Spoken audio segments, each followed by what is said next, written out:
अस्सलाम वालेकुम। अच्छा, आज का जो हमारा टॉपिक है इसका नाम है टॉरबॉल। टॉरबॉल क्या होता है, जिस तरह आपने देखा होगा कि विंडोज़ ऑपरेटिंग सिस्टम में जब भी हमारे पास कोई बहुत बड़े साइज़ की फ़ाइल या डायरेक्टरी होती है, तो उसको अगर हमने किसी के साथ शेयर करना हो तो हम उसको एज़ इट इज़ शेयर नहीं कर सकते। हमें पहले क्या करना पड़ता है कि उसका साइज़ जो है ना कॉम्प्रेस करना पड़ता है, उसको आर्काइव फ़ाइल में कन्वर्ट करना पड़ता है। उसके बाद जब उस बहुत बड़ी फ़ाइल या डायरेक्टरी का साइज़ जब रिड्यूस हो जाता है आफ्टर कंप्रेशन, तब हम उसको ईज़िली किसी के साथ भी शेयर कर सकते हैं। तो सेम यही जो प्रोसेस है, इसको हम लिनक्स ऑपरेटिंग सिस्टम की टर्म में टॉरबॉल का नाम देते हैं, ठीक है? मतलब कि हमने इसमें बस यही देखना है कि अगर हमारे पास कोई बहुत बड़े साइज़ का फ़ाइल या फ़ोल्डर है, तो हम उसको किस तरह कंप्रेस कर सकते हैं, किस तरह आर्काइव कर सकते हैं, ज़िप फ़ाइल किस तरह क्रिएट कर सकते हैं, ठीक है? ये सारी चीज़ें आज हमने इस टॉपिक में देखनी है। अच्छा, अब जब भी हम अपनी फ़ाइल्स को कंप्रेस कर रहे होते हैं या उनको एक्सट्रैक्ट कर रहे होते हैं, आर्काइव कर रहे होते हैं, तो हम टॉरबॉल जो है ना इसके साथ कुछ फ्लैग्स यूज़ करते हैं, ठीक है? तो पहले हम उन फ्लैग्स को देख लेते हैं, उसके बाद हम प्रॉपर इसको फिर इसका प्रैक्टिकल स्टार्ट करते हैं। तो इसमें देखें कि हम सबसे पहला एक फ्लैग इसमें यूज़ करते हैं -c। मतलब कि आपके पास एक फ़ोल्डर है, ठीक है? आप समझ लें स्लैश रूट नाम का फ़ोल्डर है। आपने क्या करना है कि उसकी आपने आर्काइव फ़ाइल क्रिएट करनी है। तो बेसिक हमारे पास कमांड जो होती है ना फाइल्स को कंप्रेस करने की या उनको आर्काइव करने की, तो वो टारबॉल होती है, ठीक है? मतलब टारबॉल के साथ आप फिर कोई भी ऑप्शन यूज़ कर सकते हैं। अगर आपने कोई आर्काइव फ़ाइल या कोई किसी फ़ाइल को कंप्रेस करना है, मीन्स कि आपने जस्ट कोई आर्काइव फ़ाइल क्रिएट करनी है, तो आप जो फ्लैग यूज़ करते हैं टारबॉल के साथ, वो -c है। आप या तो -c लिखें, अगर -c नहीं लिखना तो आपको फिर हाइफ़न क्रिएट पूरा लिखना पड़ेगा, ठीक है? आप इन दोनों में से कुछ भी लिख सकते हैं, बट कुछ एक लिखना है, दोनों नहीं लिखने। इसका क्या मतलब होता है कि आप एक आर्काइव फ़ाइल क्रिएट करना चाह रहे हैं। इसके अलावा हम दूसरा ऑप्शन क्या यूज़ कर सकते हैं, -t या -t लिखें या हाइफ़न लिस्ट लिखें, ठीक है?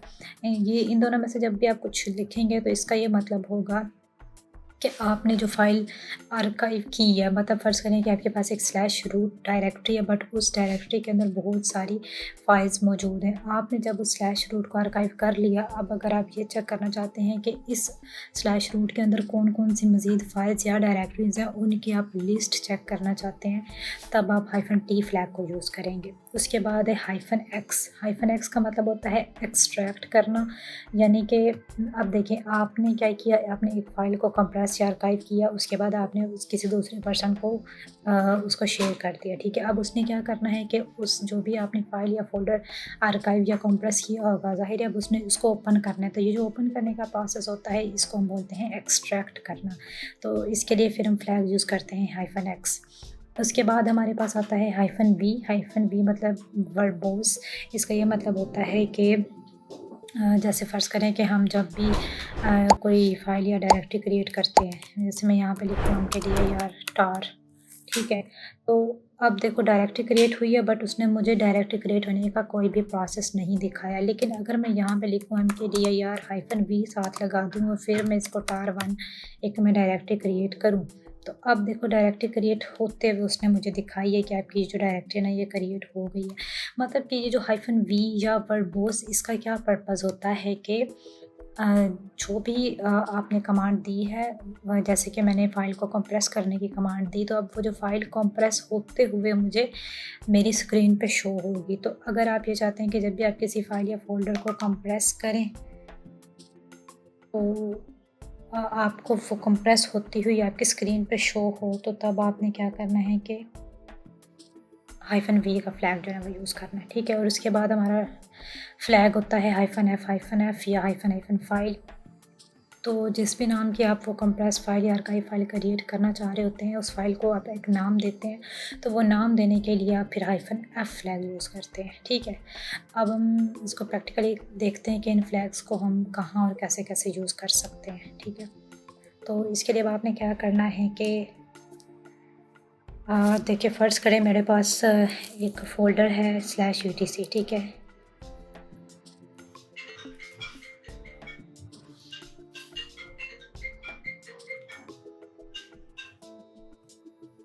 स्लैश etc ये हमारा एक फ़ोल्डर है, ठीक है। मैं इस फ़ोल्डर के अंदर आई हूँ। अगर मैं यहाँ पे जस्ट ls करूँ तो ये मुझे दिखाएगा कि मेरे इस स्लैश etc फ़ोल्डर के अंदर बहुत ज़्यादा फाइल्स और डायरेक्टरीज मौजूद हैं, ठीक है। और अगर मैं ये चेक करूँ कि इस फ़ोल्डर का साइज़ कितना है, उसके लिए हमारे पास एक कमांड होती है df-h और उसके साथ हमें अपने फ़ोल्डर का नाम लिखना है /etc, ठीक है। इसका अगर आप यहाँ पे साइज़ चेक करें, ठीक है, तो ये कितना बता रहा है 8 GB, ठीक है, इसका साइज़ है। अब हमने क्या करना, फ़र्ज़ करें कि मैं अभी /etc फ़ोल्डर को शेयर करना चाह रही हूँ, बट 8 GB साइज़ इतना ज़्यादा है कि मैं इसको मतलब अगर शेयर करने लग जाऊँ तो हो सकता है मेरा पूरा एक दिन गुजर जाए इसको शेयर करते करते। तो अब इसका सबसे बेस्ट वे क्या है कि मैं इसको आर्काइव कर दूँ या कंप्रेस कर दूँ, ताकि इसका साइज़ जो है ना बहुत ज़्यादा छोटा हो जाए और फिर मैं इसको gzip फॉर्मेट में इसको शेयर कर सकूँ। तो अब आपने क्या करना है, सबसे पहला काम कि आपने वो आर्काइव फाइल इसकी क्रिएट करनी है, ठीक है, जिससे इसका साइज़ रिड्यूस होगा। तो उसके लिए कमांड हमारे पास आती है tar। अब देखें यहाँ पे मैंने बताया कि अब क्योंकि आप आर्काइव फाइल क्रिएट करना चाह रहे हैं तो आपने फ्लैग यहाँ पे क्या यूज़ करना है, -c, ठीक है। तो अब आपने लिखना है -c और उसके बाद हम क्योंकि हमने अब क्या करना है कि जो हमारी कंप्रेस्ड फाइल होगी उसका कुछ नाम होगा, वो नाम देने के लिए हम f फ्लैग भी यहाँ पे साथ यूज़ कर सकते हैं। मतलब हम इसको इस तरह -f सेपरेट भी कर सकते हैं और हम फ्लैग्स को एक साथ भी लिख सकते हैं, ठीक है। उसके बाद अब मेरी ये जो etc है फ़ाइल जिसको मैं कंप्रेस करना चाह रही हूँ, ठीक है, वो कंप्रेस होने के बाद मैंने उसको क्या नाम देना है, ठीक है। एक तो वो आपने नाम देना है और दूसरा आप ये भी बता सकते हैं कि वो जो कंप्रेस्ड फाइल है उसको आप किस जगह पे क्रिएट करना चाहते हैं, मतलब /root के अंदर क्रिएट करना चाहते हैं या /tmp के अंदर /var के अंदर, वो आप अपनी जो है ना वो लोकेशन भी इसको बता सकते हैं। तो मैं इसको कहती हूँ कि /root के अंदर उसको क्रिएट करना, और किस नाम से क्रिएट करना वो हम अपनी मर्ज़ी से कुछ भी उस कंप्रेस्ड फाइल का नाम दे सकते हैं। तो मैं इसको नाम देती हूँ etc1, ठीक है। और अब जब भी हम कंप्रेस्ड फाइल या आर्काइव फाइल क्रिएट करते हैं तो वो तब तक वो मतलब हमारी कंप्रेस्ड या आर्काइव फाइल नहीं होती जब तक हम उसकी एक्सटेंशन .tar नहीं रखते। अगर आप उसकी एक्सटेंशन .tar रखेंगे तभी वो आपकी एक आर्काइव फाइल क्रिएट होगी, अदरवाइज़ वो आपकी आर्काइव फाइल कंसीडर नहीं होगी। और उसके बाद आपने अपने एक्चुअल फ़ोल्डर का नाम बताना है जिसको आप कंप्रेस या आर्काइव करना चाहते हैं। तो मेरे फ़ोल्डर का नाम /etc है, ठीक है। उसके बाद आपने क्या करना है, एंटर करना है। तो ये अगर आपका आउटपुट शो होती है तो इट मीन्स कि आपकी जो आर्काइव फाइल है वो क्रिएट हो चुकी है। अब हमने कंफर्म करना है। तो अभी क्योंकि मैं इस रूट के अंदर ही हूँ, मैं यहाँ पे ll अगर करूँ तो यहाँ पे ये रेड कलर वाली देखें, मैंने यहाँ पे इसको कहा था कि /root के अंदर जो मेरी कंप्रेस फाइल है वो etc1.tar नाम से क्रिएट करना, ठीक है। और आप यहाँ पे देखें कि इसने etc1.tar नाम से ही फ़ाइल क्रिएट की है, ठीक है। अच्छा, यहाँ पे एक और चीज़ आपने जो नोट करनी है वो ये है कि जब मैंने यहाँ पे etc फ़ोल्डर का साइज़ चेक किया था तो इसने बताया था कि इस फ़ोल्डर का साइज़ 8 GB है। और अगर मैं इसका यहाँ पे साइज़ देखूँ तो इसका ये साइज़ एक्चुअल ये है, जो कि आपको समझ नहीं आ रहा होगा कि ये कितना है। तो इसके लिए हमने क्या करना होता है, जैसे हमने यहाँ पे -h का फ्लैग यूज़ किया है ना, -h का मतलब होता है ह्यूमन रीडेबल, ठीक है। यानी कि अगर आप ये ll के साथ -h फ्लैग को यूज़ करेंगे तो ये भी फिर आपको ये जो फिगर है ना ये GB या MBs में शो करेगा। तो मैं इसको कहती हूँ ll-h। अब देखें ये etc1.tar है। अब इसका साइज़ आप चेक करें 21 मेगाबाइट, ठीक है। और यहाँ पे कितना था 8 गीगाबाइट 8 GB, और ये 21 MB है। तो ये देखिए, ये अब फ़र्क क्या है साइज़ का, यानी कि अब आपने अपने ये है आपका वही etc फ़ोल्डर ही है, लेकिन फ़र्क सिर्फ क्या है कि आपने इसको कंप्रेस कर दिया है, इसका साइज़ बहुत ज़्यादा कम हो गया है। अब आपको खुद ही इस बात का अंदाज़ा हो चुका होगा कि ये /etc विद 8 GB साइज़ इसको ट्रांसफ़र करना आसान है या फिर ये etc1.tar जिसका साइज़ 21 MB है इसको ट्रांसफ़र करना आसान है। हालांकि दोनों में कंटेंट आपका सेम है।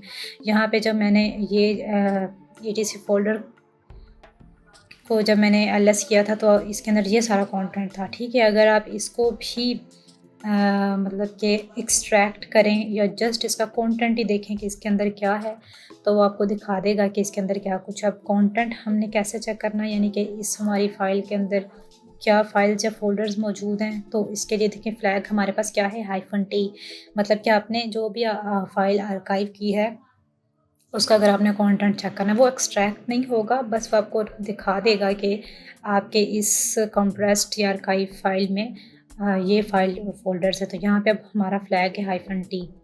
इसको अब आपने कैसे यूज़ करना है, सिंपल आपने कहना है tar -t और साथ आप f यानी कि आपकी फ़ाइल का नाम क्या है, etc1, वो आपने नाम मेंशन कर देना है, एंटर कर देना है। तो देखें ये सारी अब वही फ़ाइल और फ़ोल्डर्स हैं जो कि ऊपर आपको दिखाई थी इसमें स्टैट्यूटरीज फ़ोल्डर के अंदर, ठीक है।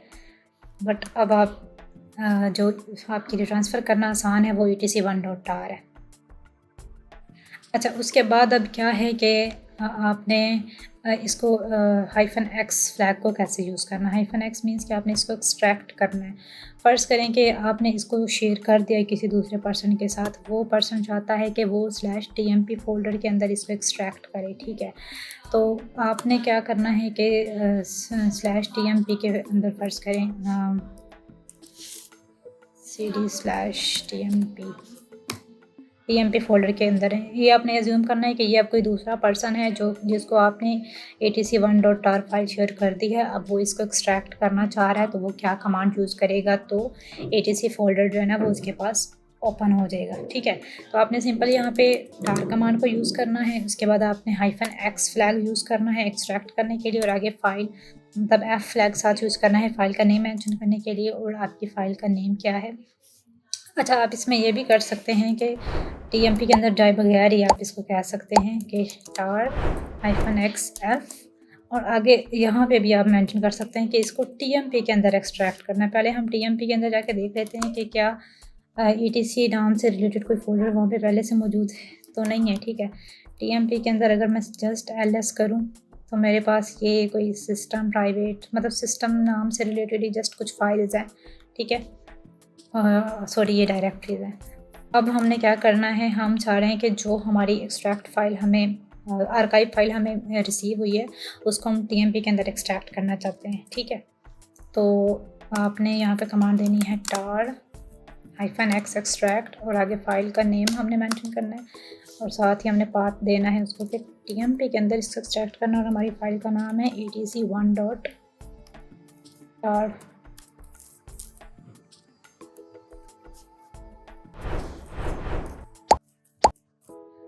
एंटर।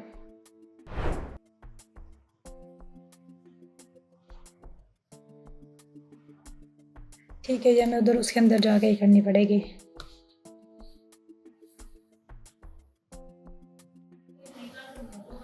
ठीक है, उसके अंदर टीएमपी के अंदर जाके इसको स्टार्ट किया जा सकता, तो आपने cd और /tmp, और यहाँ पे आप देखें कि अभी यही आपके पास सिस्टम नाम से ही डायरेक्टरीज मौजूद है। अब हम यहाँ पे इसको एक्सट्रैक्ट करेंगे tar -xf, और हमारी जो एक्चुअल फाइल है वो है रूट के अंदर etc1.tar नाम से।